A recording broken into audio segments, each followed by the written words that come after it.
Queridos amigos, buenos días, buenas tardes, buenas noches desde el rincón del mundo en el cual nos estén escuchando. Como siempre es un placer estar con ustedes en estos podcasts de entrevista del Centro Rocio de los días jueves. Y el día de hoy nada más y nada menos que tendremos como invitada a la profesora Olga González Silén. Recuerden, queridos amigos, que todos los días domingos siempre tenemos un podcast de entrevista con distintos historiadores a fin realmente de conversar un poco sobre lo que han sido los hechos históricos, ¿no?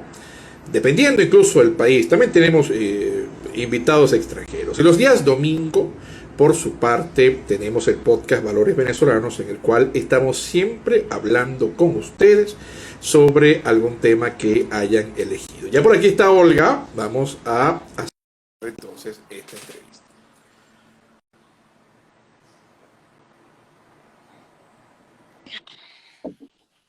Olga, ¿cómo estás? Hola, bueno, muy contenta de estar aquí. Este es mi primer día en Instagram, así que estaba un poco nerviosa de si iba a poder estar contigo o no. No, al contrario, bienvenida, bienvenida, qué bueno poder conversar sobre este tema, que es muy interesante, ¿no? Porque la historia de Estados Unidos, vaya que nos compete a nosotros un montón, más allá de lo que han sido los tejemanejes de los últimos años en Venezuela, siempre hemos estado vinculados profundamente con la gran nación del norte, ¿no? Bueno, qué bueno tenerte aquí, bienvenida. Sí, bueno, yo estoy muy contenta de estar aquí, también de estar en Historia Viva TV. Te cuento que yo técnicamente soy una historiadora medio prestada, porque mi especialidad es Historia de Venezuela, especialmente Historia de la Independencia, pero cuando estaba estudiando el posgrado, aquí en Estados Unidos, decidí tomar clases de historia colonial de Estados Unidos para poder tener un entendimiento comparativo de los procesos de independencia en Venezuela y en los Estados Unidos. Y bueno, poco a poco me fui adentrando también a la historia colonial, y una de las cosas que más me llamó la atención es todos los puntos en común, como cuando uno creció parecían países tan diferentes, pero realmente cuando te pones a ver la historia colonial, la historia de la independencia, la historia de la primera república, que bueno, ellos siguieron con su primera república, y la historia del siglo XIX, sí vas viendo divergencias, pero son más o menos las mismas preguntas, o sea, los mismos retos americanos, pero con diferentes, bueno, tenemos con diferentes tradiciones, pero yo creo que esos retos existen. Bueno, retos como qué hacer con las comunidades originarias, cómo convivir, la esclavitud africana, cómo tener relaciones con grandes potencias europeas, todos los procesos de independencia, después cómo desarrollarse, cómo volverse una nación moderna. Entonces yo creo que realmente sí es importante ver la relación entre Venezuela y Estados Unidos, pero yo creo que las dos historias también tienen muchos más paralelos de lo que podemos pensar a veces. Precisamente que tu palabra vaya por delante, creo que entonces podemos comenzar este podcast por el inicio.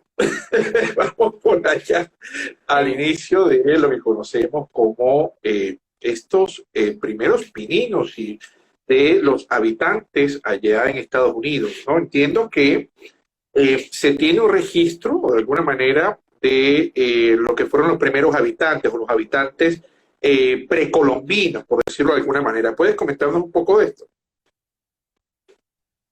Sí, bueno, es bastante interesante porque de cierta manera la historia de, como sabemos, la parte que está ahorita habitada por Norteamérica, hubo grandes civilizaciones bueno, pero eso fue más que todo en el altiplano mexicano. Realmente no hubo grandes urbes en el continente norteamericano donde está ahora los Estados Unidos, pero realmente era un área con una gran cantidad de comunidades originarias, y algo que es realmente diferente, interesante, quizás no tan diferente, es que la gente tiende a pensar en esto como la historia pre, cuando más bien la historia colonial de los Estados Unidos es realmente una pequeña franja en el Atlántico, subconscrita con las montañas Apalaches. Es decir, entonces la historia colonial, la historia realmente de los Estados Unidos del siglo XIX es una historia donde las comunidades indígenas no desaparecieron.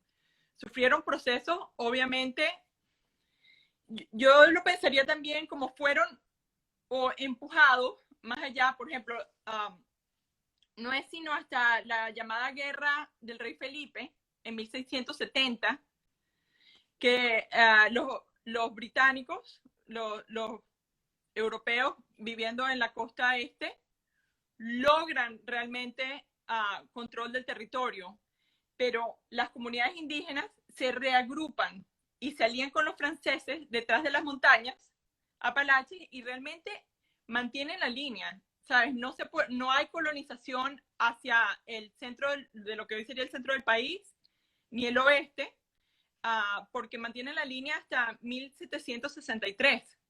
Es decir, estamos hablando que en gran parte de la historia colonial. Y si pensamos un poco y nos vamos a nuestra infancia, a las películas de vaqueros, y yo siempre decía, pero qué raras son las películas de vaqueros, porque es gente más o menos moderna, pero tenemos estos enfrentamientos. Realmente las películas de vaqueros están ambientadas en las últimas décadas del siglo XIX. Y, ¿sabes? Técnicamente, con la caída de Jerónimo, ¿sabes? Uno que oye Jerónimo, es cuando realmente, en 1880, es cuando realmente se pacifica, se logra domar a las últimas comunidades. Y aún así, claro, hay una historia realmente, es difícil. Hoy en día, muchas comunidades originarias tienen soberanía sobre territorios dentro de los Estados Unidos. Es decir, hay un sistema como interno de repúblicas. Por ejemplo, aquí mismo donde yo vivo en California, hay varios casinos y es porque estos casinos que están dentro de las ciudades están en territorios donde las jurisdicción de las comunidades originarias. Y por Eso lo llama reservas, ¿no? Las reservas indígenas, ¿cierto? Sí, pero son más o menos como repúblicas y tienes una soberanía y tienes que ser miembro, no sé exactamente todo, pero tienes que ser miembro registrado. Entonces, también hay todo tipo de leyes en relación a tierra, jurisdicción interna, al gobierno interno. Entonces, realmente esta idea de que había comunidades originarias antes y después fueron asimiladas o incorporadas, o bueno, sabemos que hubo una catástrofe demográfica como hubo en todas las Américas, ¿no? También guerras, desplazamientos obligados, ¿sabes? No es una historia, bueno, es una historia dura, pues, porque es una historia en contraste con los españoles que querían mano de obra y también querían mano de obra indígena y también querían sus almas. El proyecto europeo en Norteamérica era un proyecto que simple y llanamente quería tierras que eran imaginadas como vacías, a pesar de no ser vacías. Entonces, este proyecto, no habían como modelos de coexistencia, como sí existían. No digo que necesariamente fueran mejores o peores, pero como sí existían en la América española. Entonces, bueno, cuando uno dice, bueno, hablemos del que generalmente, si hablas en Venezuela, que tampoco es justo, lo dices al principio y lo sacas de lado, realmente la historia indígena no fue subyugada, sino más bien es en paralelo a la historia de los europeos y de los africanos, bueno, y de la mezcla de todos ellos. Y claro, partiendo precisamente de esto, de que, contrario a lo que se cree por lo general en el imaginario colectivo, de que Inglaterra era la gran potencia, o sea, vamos, al momento de comenzar con lo que es el proceso de descubrimiento y posteriormente población de estas tierras tenemos dos colosos, por lo menos iniciales, ¿no? Que son España y Portugal, que de hecho firman Tordesillas por alguna razón, ¿no? Por el poderío, por la posibilidad de llegar, y de hecho España es la que fundamentalmente llega a América del Norte y se queda probablemente con las mejores partes. ¿Cómo es este proceso en el cual la monarquía británica puede ir apoderándose de ciertos espacios? ¿Cómo es esto de la llegada de los colonos, de Mayflower? Más o menos, podría hablarnos un poco de toda esta época, de esta lucha internacional, por decirlo de alguna manera, y cómo comienza en efecto a llegar ese componente importantísimo anglosajón a América del Norte. Sí, claro. Y bueno, aquí haciéndome la cuña, estos son los dos primeros programas que espero en 1 o 2 meses tener 2 programas más, pero estos son los 2 primeros programas que ya tienen de Historia Viva TV. Ajá. Pero bueno, ya saben.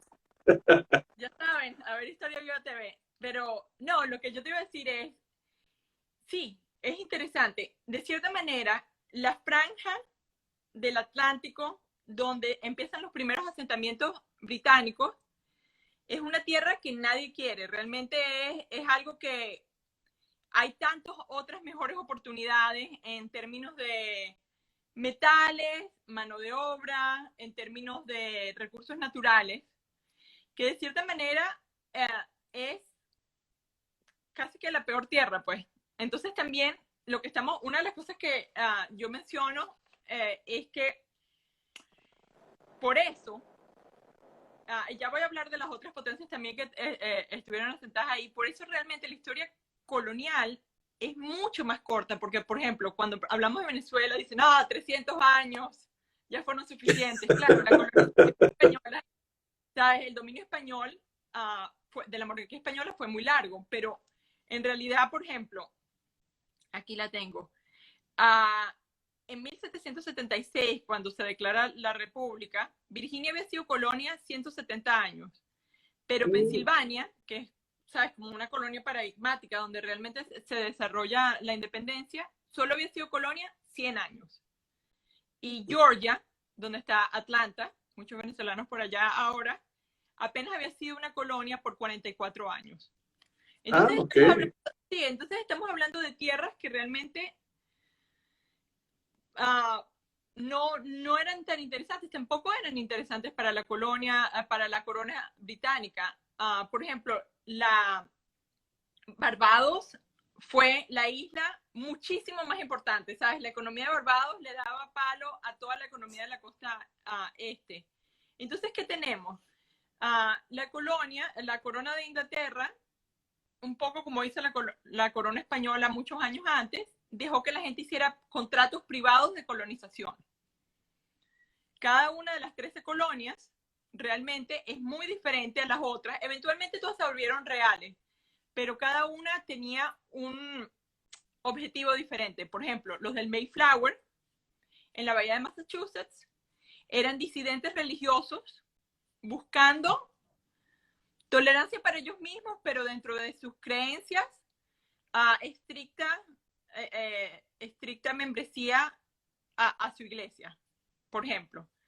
Después tenemos Virginia, que era una colonia comercial basada en una compañía. Inicialmente lo que dio rendimiento, una de las motores que empezó la historia de Estados Unidos fue el tabaco. Y tenemos también, por eso empieza la historia de los africanos, porque el primer africano a Virginia llegó en 1619. Y este nuevo proyecto del New York Times, que ha sido muy controversial aquí, que dice, bueno, la historia de Estados Unidos también empezó en 1619, cuando las colonias británicas traen esclavos. Y yo me puse a ver una lista de todas partes de la costa de África realmente. Pero estas son todas estas diferentes colonias. Bueno, también tenemos, por ejemplo, otras colonias interesantes que quisiera mencionar también, que son colonias creadas para tener tolerancia religiosa. Y en esto, ¿sabes? Aquí tengo una pequeña lista, porque es que tantas cosas. Pensilvania, Rhode Island y Maryland son realmente uno de los ejemplos de la tolerancia religiosa, porque el tema más importante de de todas estas colonias, de estas 13 colonias, en común fue la religión. ¿Sabes? Cuando realmente habían disputas, más que políticas, eran religiosas. Pero bueno, son pequeñas colonias, pequeños experimentos, más bien cada uno con un diferente tipo de gobierno. No es como el cabildo, sino que tu contrato establecía qué tipo de gobierno iba a tener tu colonia y había gente había varias colonias que pertenecían a una familia, y entonces el propietario de la colonia tenía derechos sobre los cabildos, sobre las representaciones. Entonces es realmente como un experimento, muchos diferentes experimentos, a la misma vez, como son como no son realmente sitios muy importantes o tienen mucha defensa, tenemos a Francia, detrás de los Apalaches, que son los que piden el territorio de Luisiana, y ellos lo que hacen es que se alían con las comunidades originarias contra los británicos, y en vez de tener mucha gente, hacen comercio de pieles. Al norte tenemos a la colonia a los holandeses, con la colonia de Nuevo Ámsterdam. Y Nueva York era realmente Nuevo Ámsterdam. Entonces, bueno, y costumbres holandesas, y ese es un proyecto que yo también tengo en Twitter, de un estadounidense que vino a Venezuela en la Primera República. Su familia todavía seguía escribían los testamentos como los holandeses, tenían tierras originarias de las colonias holandesas a su nombre que se testaban. Es decir, y al sur, claro, tenemos a San Agustín, que es la primera ciudad europea en lo que es hoy en día Estados Unidos. San Agustín se fundó en 1565, y no es hasta 1820 que Estados Unidos hace el tratado que Estados Unidos y España hacen un tratado donde España le cede, en el tratado de Onyx-Adam, en 1820, le cede a la Florida. Claro. Y la Florida también es una cosa interesante, porque lo que España hace es que se alía no solo con las comunidades originarias, sino con gran cantidad de personas africanas y de descendientes africanos que se escapan a la Florida. Y ellos hacen esa defensa, porque bueno, San Agustín y la defensa española en Florida no es muy fuerte, pero entonces hay todas estas alianzas. Entonces lo que pensamos es realmente una franja con Francia y las comunidades originarias detrás de los Apalaches, la Florida, y bueno, sí, los holandeses ya en 1670, 80 ya ceden sus tierras a Gran Bretaña. Entonces Y es claro, complicado. en la Florida, esto es después del famoso intento de MacGregor, ¿no? Cuando va para allá y va a la isla de Amelia y hace lo de la República Claro. de la Florida. Lo interesante de la Florida es que la Florida es un punto realmente estratégico en el Caribe. O sea, Claro. es parte, está cerca de todas las islas. Bueno, hoy en día la Florida sigue siendo Exacto. un punto estratégico por su posición geográfica. Entonces, el problema con España es que no hay suficiente gente para la gran cantidad de territorio que España técnicamente quería. O sea, es realmente tratar de colonizar, conquistar, crear un imperio en una extensión tan grande como las Américas. Claro. Sí, pero a este punto también hay que recordar que solo en 1803 Jefferson le compra a Napoleón la Luisiana. Sí. Entonces, claro, una vez que ya España no podía, o sea, ya era obvio que evidente, y esta es otra de las cosas interesantes de Estados Unidos. Una nación que se expandió y se expandió y se expandió y se expandió y se traga todos estos territorios. Y bueno, España de cierta manera, la Florida es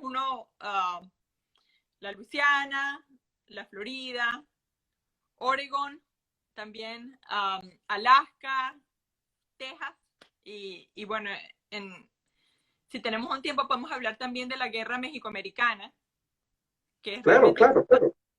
Es que Sí, podemos precisamente ver, eh, Estados Unidos, entonces, tiene primero una gran cantidad de iniciativa privada, que creo que es interesantísimo, como lo has resaltado, porque por supuesto, cuando uno revisa fundamentalmente lo que era precisamente el establecimiento de los gobiernos, de las provincias de ultramar, del entonces Imperio Español, hay muchísima mano en la cual el imperio de alguna manera actúa, y que hay burocracia, etcétera, pero aquí se permiten estos terrenos complejos, en estos terrenos con indígenas belicosos, con climas gélidos, con climas terribles, se permite una iniciativa privada, ¿no? Y de varios credos, como tú bien señalas, o sea, no eran católicos, como en este caso, bueno, vaya, los hay. Maryland eran católicos.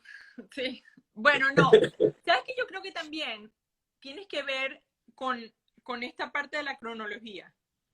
Por ejemplo, yo leí por algún sitio que la América española fue conquistada con 70 contratos.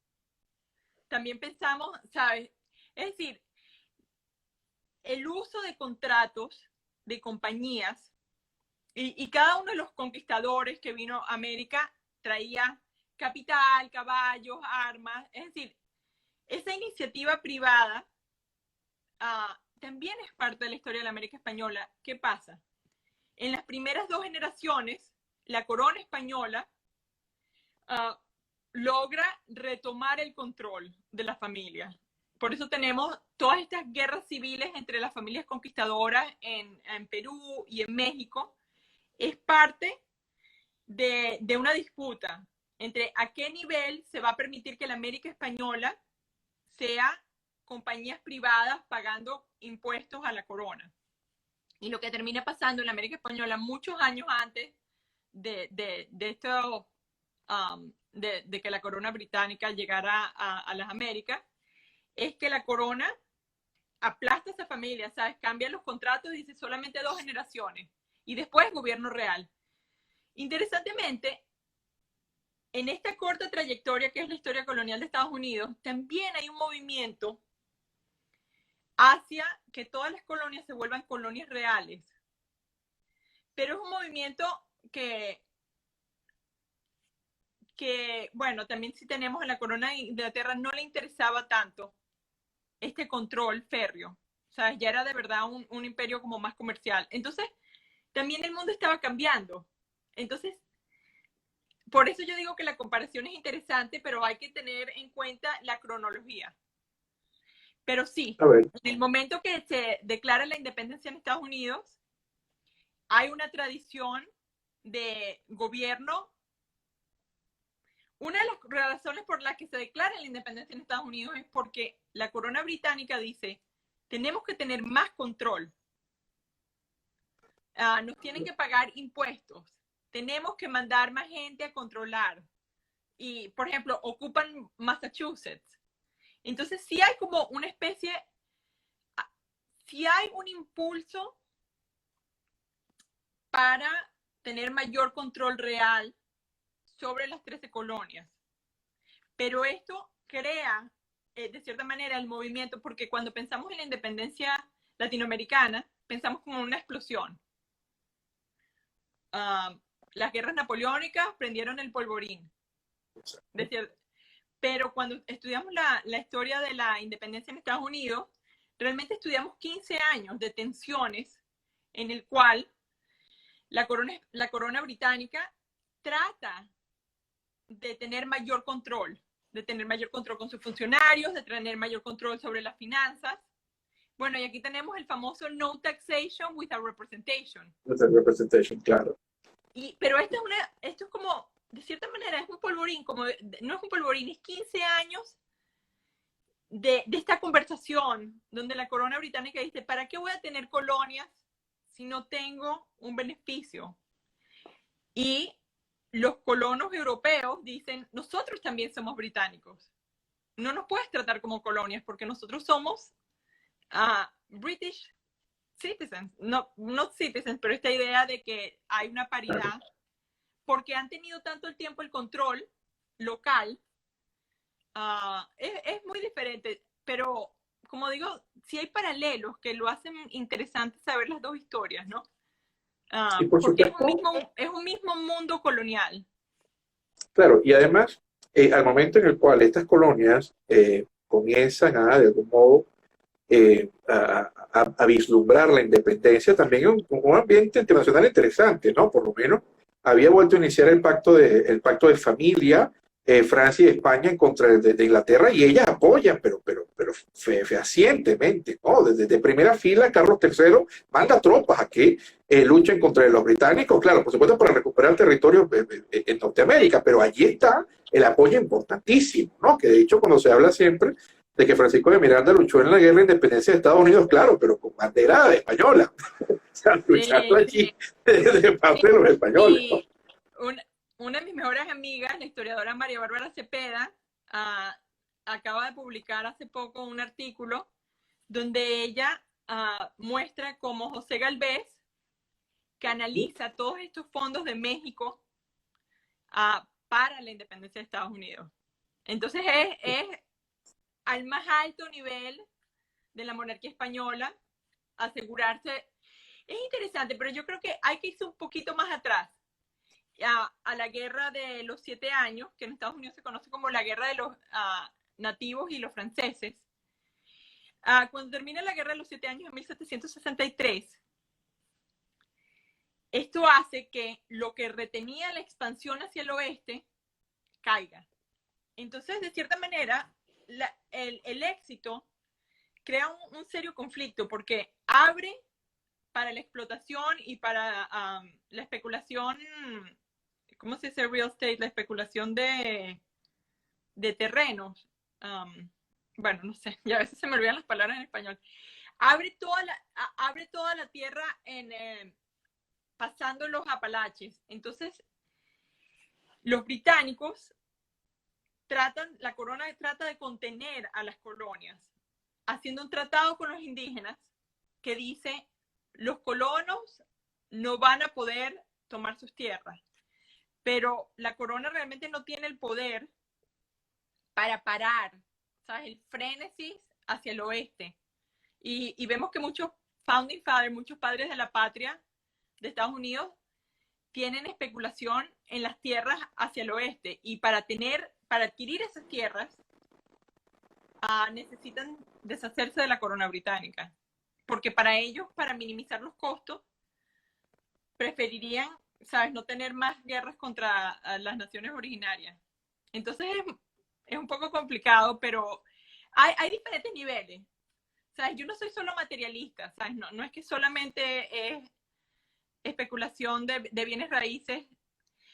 Hay motivos ideológicos sobre qué significa ser un hombre británico. ¿Sabes? Hay ideas de la libertad, pero también hay muchos factores sociales, geográficos, internacionales, y esta idea de la expansión territorial es también importante en la historia de los Estados Unidos. ¿Y cómo podemos analizar nosotros este momento en el cual ya a finales del siglo XVIII ya este polvorín que ha aprendido ya tiene unas proporciones importantes y surgen entonces estos nombres que siempre se toman como personajes totémicos, ¿no? Por supuesto, Washington, Jefferson, Adams, mismo Hamilton. ¿Cómo va surgiendo esta playa de personajes que de pronto como comienzan a amalgamarse en torno a un proyecto en común? Y esta idea, ¿no?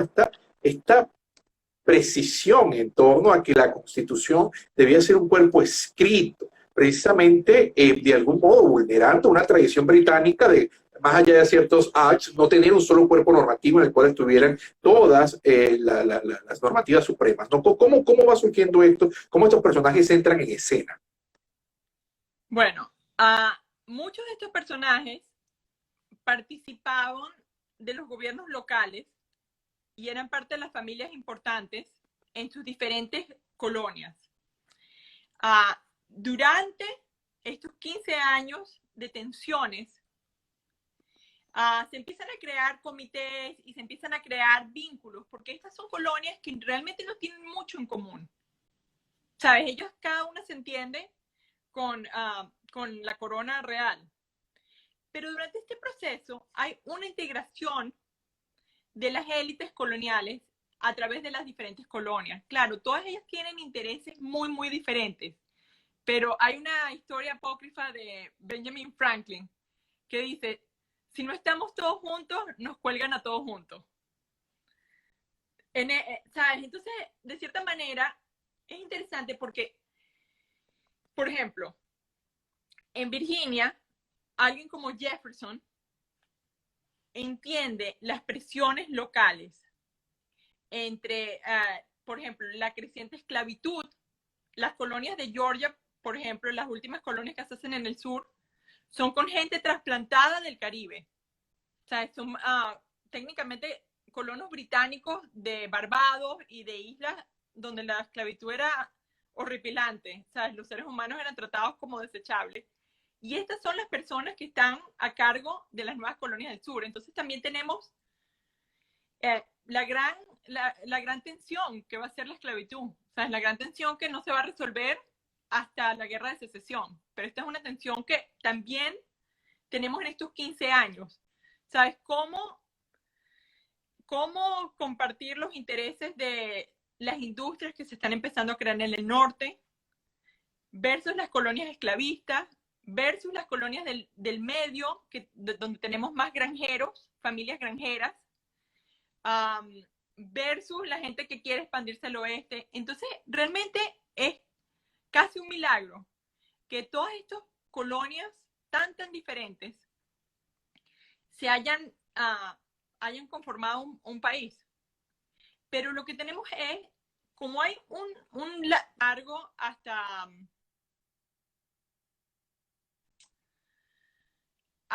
que se declara la independencia, es como un pacto de élites, ¿sabes? Y una negociación. Y por eso también es tan importante el tema de federalismo versus centralismo.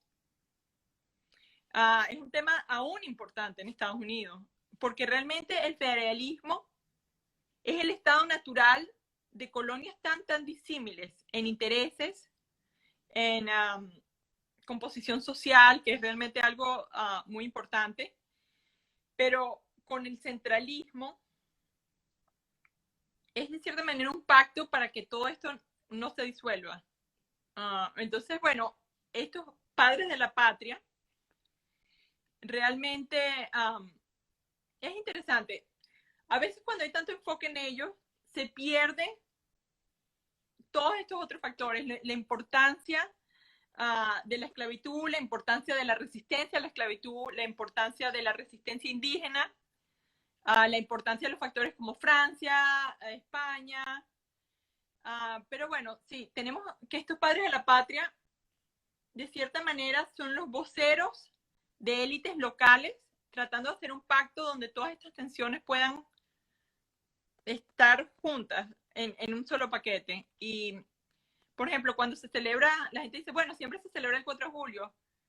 Realmente pasaron décadas, ¿sabes? Hasta que esta integración, y tú estás, cuando me escribiste, un poco hablamos de los artículos de la Confederación.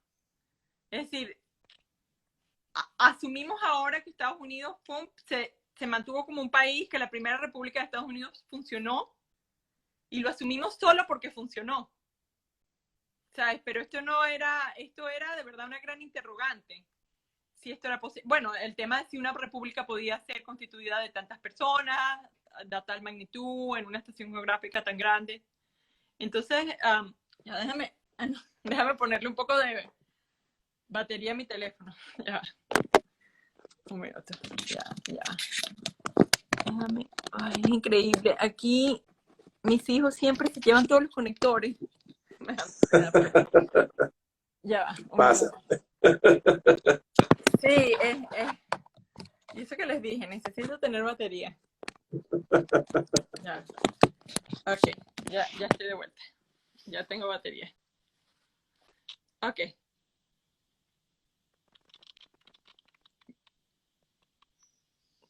Estás en una idea. Combinando con la idea. Mi idea era que no se me cayera la batería del teléfono. Tranquila. Estás ahorita con la idea de precisamente que se suele centrar mucho la percepción en los padres fundadores más allá de lo que es el propio contexto, lo que son las propias tensiones internacionales, lo que precisamente también es la relación entre esta pugna entre la esclavitud, la resistencia a la esclavitud y también cómo poco a poco va surgiendo entonces esta mentalidad de si la república puede funcionar. O sea, no se había intentado a esta magnitud, claro, porque por supuesto hablamos de república, república romana. Había quien hablaba también en una traducción que no necesariamente va en torno a instituciones políticas, lo que era la república del Véneto, ¿no? O sea, pero son cosas ya un poco más lejanas. Ahora, aquí, siglo XVIII, inicio del siglo XIX, ¿puede funcionar? No, ellos, Parece que funciona, ¿no? A ver, hay sus dificultades, yo te comentaba a ti ellos precisamente por el lanzaron, mensaje, eh, te comentaba un poco el caso, siempre interesantísimo, de Marbury, el caso Marbury versus Madison, ¿no? O sea, lo que surge, la pugna entre el Poder Judicial, lo que es la supremacía constitucional, también cómo la gente va adaptándose, pero sigue. O sea, el país sigue y sigue prosperando, y más allá de las pugnas intrínsecas, el país sigue avanzando y cada vez tiene más personas y tiene alguna clase de relevancia, ¿no? Importante en un mundo también bastante turbio, y esto va a ser como la abreboca para la gran prueba de Estados Unidos allá en el siglo XIX, que va a ser la guerra civil, ¿no? O sea, cómo estas tensiones esclavistas, no esclavistas, van a escalar hasta el punto en el cual veremos la guerra en la que el presidente Abraham Lincoln va a estar como una figura también relevante y de principal preponderancia en la historia de Estados Unidos. ¿Cómo es este proceso que va desde el establecimiento de esta joven nación que contra todo pronóstico se amalgama, va adaptando sus instituciones hasta que de pronto estalla esta guerra y veremos personajes como el general Lee, ese Grant? ¿Cómo es este? bueno, yo creo que es interesante ir a un poco, como yo digo, 1776, el año de la Declaración de la Independencia, es realmente la Declaración de la Independencia es un pacto entre élites coloniales. Uh, un pacto entre élites coloniales. En ese momento, el tema de la esclavitud es un tema también de gran importancia para estas élites coloniales. Pero para poder tener a las 13 colonias juntas, las colonias esclavistas dijeron, no nos vamos a declarar la independencia a menos que la esclavitud sea respetada. En este momento había una idea errónea que de repente la esclavitud, ¿sabes? Los británicos ya estaba siendo más difícil, ya había ideas abolicionistas y ¿sabes? Por ejemplo, si tú ves sitios como Venezuela, donde realmente mucha gente ya había nacido libre, menos en Estados Unidos. En Estados Unidos, técnicamente, si tenías descendencia africana, en este momento, más del 90% de las personas seguían en condición de esclavitud, porque no había los mecanismos que había en la América Española para emanciparte. Pero había esta idea que de repente la esclavitud iba a desaparecer naturalmente, pero lo que no se contaba era con la revolución industrial. La revolución industrial crea un nuevo ímpetu esclavista, el nuevo ímpetu esclavista que vemos, por ejemplo, en Cuba, ¿sabes? Y el mismo ímpetu esclavista que vemos no solo en las colonias del sur, sino también en la expansión. Por ejemplo, aquí tenemos Texas. Texas declara su independencia de México para poder tener esclavos. Entonces, claro, ahora que se necesita el algodón, antes pensábamos en el tabaco, ahora que se necesita el algodón, hay un resurgimiento de la esclavitud. El pacto inicial que había en Estados Unidos era mantener al Congreso mitad esclavos, mitad representantes de estados esclavistas, mitad representantes de estados no esclavistas, y tener un balance. Una de las cosas que pasa es, mientras más territorios se van incorporando, el balance se mantiene. Si hay un territorio que se va expandiendo y se crean dos estados, un estado va a ser esclavista, el otro no va a ser esclavista. Entonces hay un tenso equilibrio entre las fuerzas esclavistas y aquellos que no necesariamente abolicionistas, pero que no querían continuar Claro. directamente. Económicamente se nutrían de la esclavitud, pero no la querían dentro de su estado. Y realmente la manzana de la discordia va a ser la guerra mexicoamericana.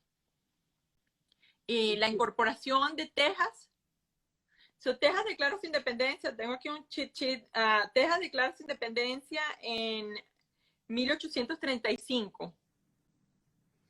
¿Por qué no es incorporada inmediatamente si no pasan 10 años? Ya en ese momento en Texas la mayoría de los habitantes eran estadounidenses, que habían sido traídos a Texas con sus familias y sus esclavos por tierra. Hay tensiones, ¿sabes? México está en una espiral difícil, la historia de México después de su independencia, pero el punto de quiebra para Texas es la esclavitud. Texas declara su independencia y por 10 años no se incorpora a Estados Unidos. ¿Por qué? Porque hubiera cambiado el balance entre la esclavitud, los estados esclavos y los no esclavos. Finalmente hay un nuevo presidente populista, dice, si me escogen a mí, incorporamos a Texas y bueno, nos vamos hasta el Pacífico. Este presidente, el presidente Polk, inventa una excusa para ir a guerra, incorporan a Texas, lo cual México no lo reconoce, declara a Texas como un estado insubordinado. Estados Unidos, al incorporarlo, de cierta manera declara la guerra a México. Claro, casus belli, claro. Pero se inventa una pequeña excusa, una pequeña escaramuza, porque Estados Unidos dice, bueno, no es muy claro dónde está la división entre México y Texas. Y el presidente Polk declara la escaramuza, resulta en algunos muertos. El presidente Polk va al Congreso, sangre americana ha sido derramada sobre el territorio americano. Obviamente los tambores de guerra, todo el mundo viendo la expansión hacia territorio que realmente era mayoritariamente indígena, no ni siquiera español o mexicano, pero bueno, en ese momento declarado internacionalmente como mexicano. Y la guerra México-americana dura 2 años. Y finalmente las tropas estadounidenses llegan hasta la Ciudad de México. Sí, es un desastre para México esta guerra, es terrible, ¿no? Claro, y de cierta manera, si tú lo ves desde el punto de vista indígena, la inestabilidad que siguió a la independencia mexicana creó una especie de guerra civil entre grupos indígenas y mestizos mexicanos, y realmente había muchas matanzas. Entonces este es un territorio realmente ya devastado, que es fácil para Estados Unidos conquistar. Estados Unidos tiene un nuevo barco, y cuando estamos hablando de cómo Estados Unidos se forma poco a poco, por ejemplo, con este caso de la Corte Suprema, con los artículos de la Confederación, la Constitución, la guerra mexicoamericana es otro de esos momentos de gran definición para la nación. Está probando su poderío. Los Marines, si oyes el himno de los Marines, ellos hablan de la invasión a México. O sea, se crea como, o sea, es un momento fundamental para el ejército y para las fuerzas federales nacionales de Estados Unidos. Y bueno, en el Tratado de Guadalupe de algo casi que, bueno, les quitaron todo, ¿sabes? Sí, se rinde. Ceden todo, o sea, ¿qué van a hacer? Están ocupados. No, lo que pasa es que, claro, es un momento de gran inestabilidad política para México, ¿sabes? Es todavía un momento. Si ves, México ha sido una nación por menos de 20 años y Estados Unidos ya tiene un proceso de consolidación de naciones. Pero creo que fue Lincoln que dice como fue Lincoln o alguien. No ha habido una guerra tan injusta como la guerra de México. exacto. Mucha gente que peleó, muchos generales, el general Lee también peleó en la Guerra de México, Creo que muchos generales fue que van a Porfirio estudiar en Díaz, la Guerra ¿no? de Creo que fue Sucesión. Porfirio Díaz que dijo, ay, México tan lejos de Dios y tan cerca de Estados Unidos, que creo que fue, pero ya a Exacto. finales del siglo Es difícil XIX, porque es la cosa del porfiriato. un país que ya está consolidado, un país que ya está avanzando, se está industrializando rápidamente con tecnología, versus México que está que ni siquiera, de cierta manera, si te pones a pensar, los estados, una vez que se va la monarquía española, también tenemos como una desintegración entre los diferentes componentes de las capitanías y de los virreinatos, y el siglo XIX es un proceso de consolidación. Pero el No caso de hay tanta diferencia. Maximiliano, por lo menos apoyado por los franceses, o sea, México tiene una historia riquísima, pero desastrosa, ¿no? Porque Bueno, el siglo fundamentalmente, XIX, si uno se pone a revisarlo, son tesis o son propuestas que fracasan una tras otra y van avanzando, pero no logran establecerse. O sea, nada más observar el sí, fusilamiento de pero por ejemplo, Maximiliano es un tema. si te vas a los artículos de la Confederación, cuando Estados Unidos acaba de lograr su independencia, pero todavía no tiene una constitución, de repente dices, wow, esta gente no tiene nada en común, esta gente no se ha integrado, esta gente de verdad no tiene un gobierno común. Es decir, después de un proceso de independencia, el proceso de reconsolidación del territorio y de las instituciones políticas es un proceso que generalmente toma décadas. Y yo creo que esta es una de las ventajas de Estados Unidos, porque el hecho de que ellos lograron consolidarse décadas con anterioridad hace que ellos ya en este momento, donde hay posibilidades de expansión, posibilidades de ganancias financieras, ellos ya tengan de cierta manera un sistema consolidado, versus el tiempo que va a tomar a Latinoamérica consolidarse en naciones. Y entonces, Exacto. bueno, el pobre México, pero esta guerra mexicoamericana es lo que saca el balance. Y de cierta manera, la guerra mexicoamericana se puede considerar como la primera piedra que de la guerra de secesión.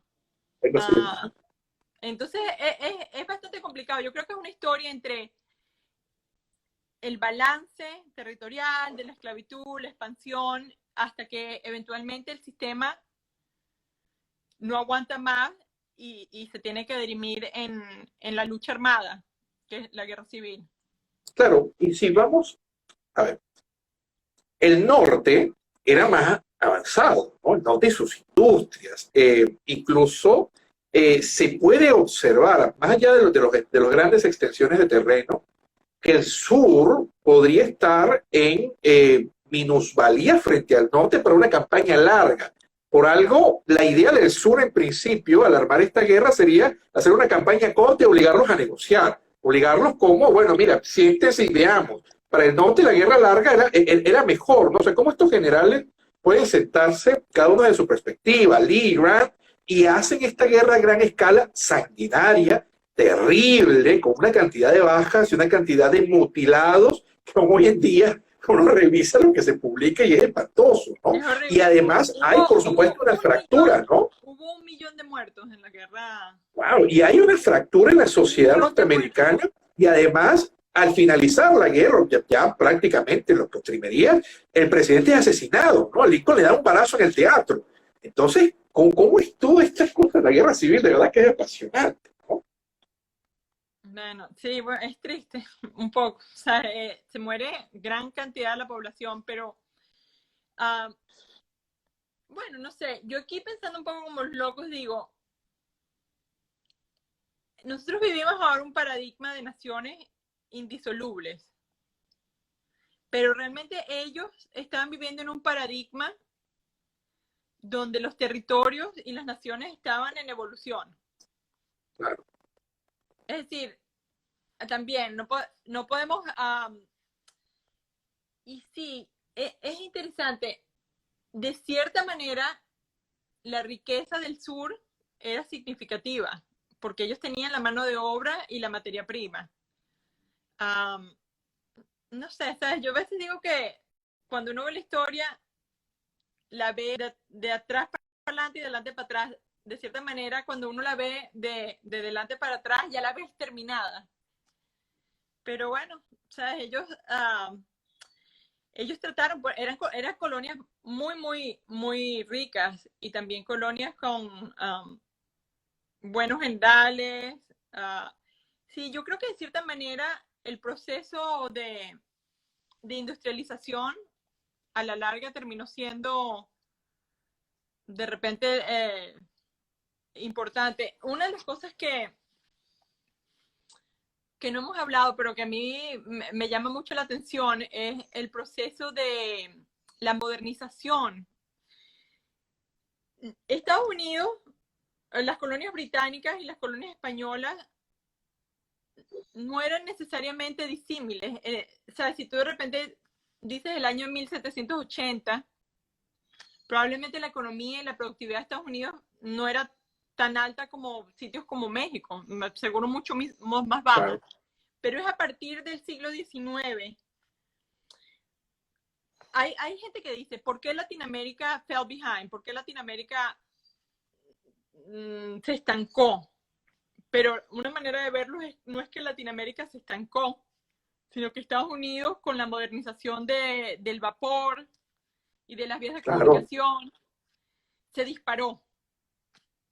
Sí, y de cierta manera, no me gusta decir que es solo del norte, porque el norte bastante que se nutrió del sistema esclavista. O sea, tú no tienes por qué tener esclavos, gente esclavizada, porque hoy en día es algo que uno está aprendiendo a decir, la gente no es esclava, nadie nace esclava, la gente es esclavizada. O sea, esclavizar a alguien es un acto, es una decisión que tú tomas. El norte se nutrió de los recursos de la gente esclavizada del sur. Es decir, tampoco es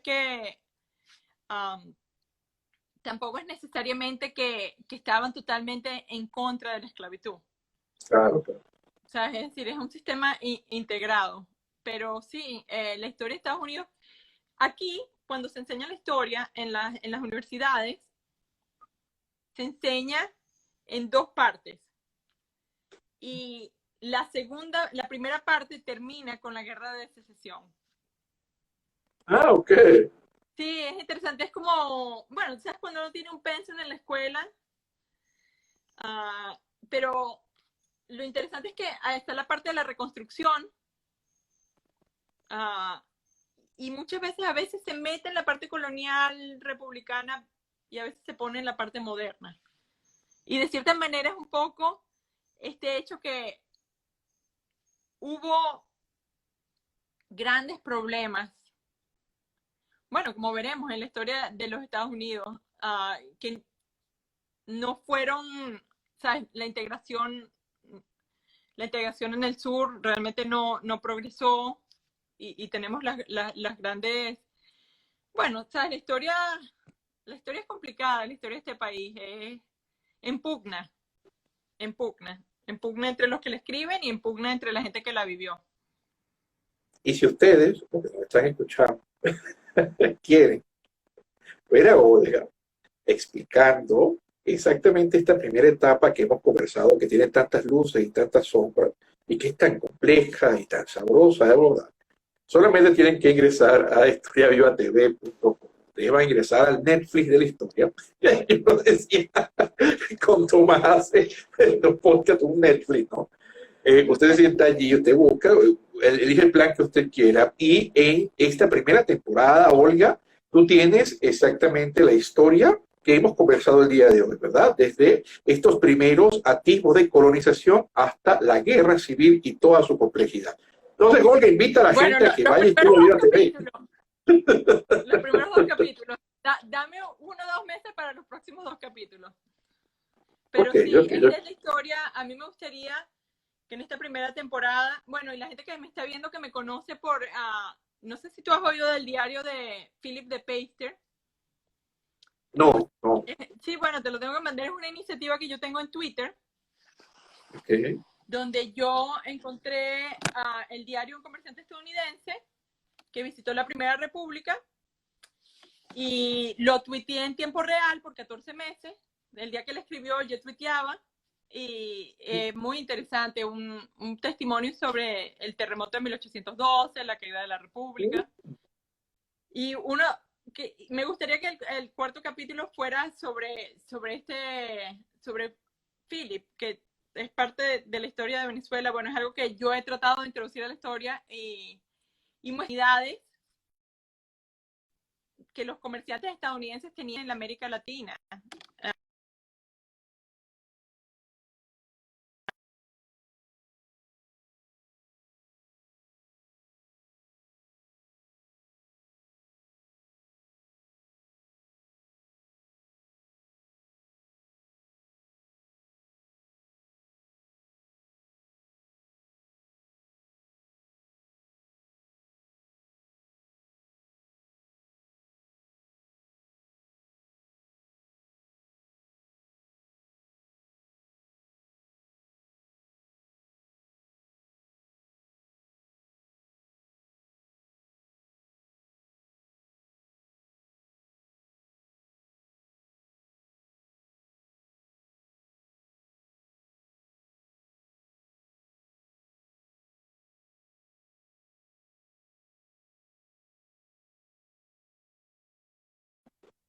Ya te veo. Perdón, que se congeló como por un minuto. Yo no sé qué pasó, sé que algo se congeló. Ya estábamos aquí al final, nos estabas hablando del diario de este personaje que quieres añadir, ¿no?, a este capítulo nuevo que vas a tener en general, que es un aporte para la propia historia. Sí, este es un diario desconocido hasta ahora, que yo encontré, yo creo que como 15 años trabajando en él. Y bueno, parte de ese trabajo fue